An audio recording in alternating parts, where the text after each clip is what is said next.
الحمد لله وحده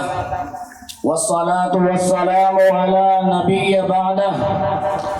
أما بعد فأعوذ بالله من الشيطان الرجيم بسم الله الرحمن الرحيم الرحمن علم القرآن خلق الإنسان علمه البيان صدق الله العظيم خداوندا میں تیرے نام سے آغاز کرتا ہوں، خداوندا میں تیرے نام سے آغاز کرتا ہوں، تیرا بندہ ہوں، تیری رحمتوں پہ ناز کرتا ہوں، اور فقط تیری مدد اور استعانت کے بھروسے پر، فقط تیری مدد اور استعانت کے بھروسے پر مجھے اڑنا نہیں آتا مگر پرواز کرتا ہوں۔ لائق صد احترام اسٹیج پر تشریف فرما علماء کرام، مشفق و مکرم اساتذہ عظام، باہر سے آئے ہوئے مہمانان کرام، میری پردہ میں بیٹھی میری اسلامی خواتین، مائیں اور بہنیں، سب سے پہلے ہم اس خالق ارض و سما کی بارگاہ میں حمد و ثنا کا نذرانہ پیش کرتے ہیں جس نے انسان کو احسن تقویم کے سانچے میں ڈھال کر معلم عالم کی تعلیم سے آراستہ کیا، جس نے سورج کو روشنی کی غذا، چاند کو نور کی قبا پہنائی، پھولوں کو مہک اور تتلیوں کو مختلف رنگ کے لباس سے مزین کیا، آسمان کو رفعت و بلندی اور دریاؤں کو وسعت بخشی،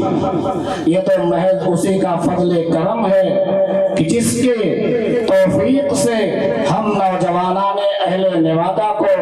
اصلاحی معاشرہ اور دینی پروگرام کرنے کی توفیق ملی،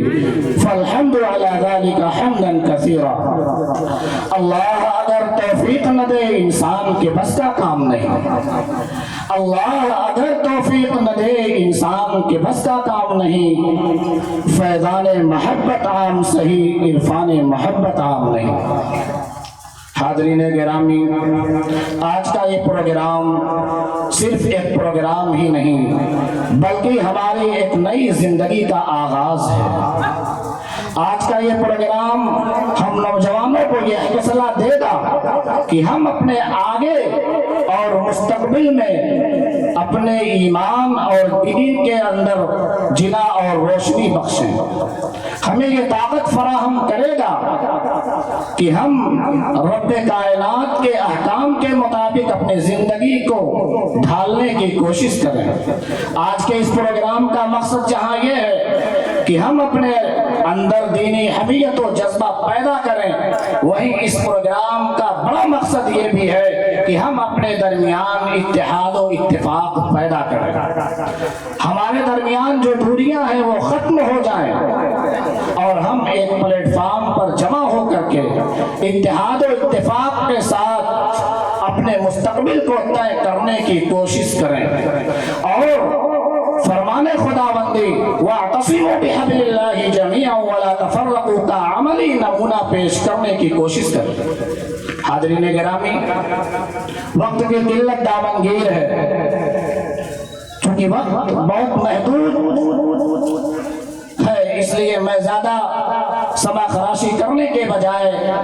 باضابطہ پروگرام کے آغاز کی طرف قدم بڑھاتا ہوں۔ پروگرام کا آغاز میں اس مقدس کلام سے کرنا چاہ رہا ہوں جس کے کلام کا ایک ایک حرف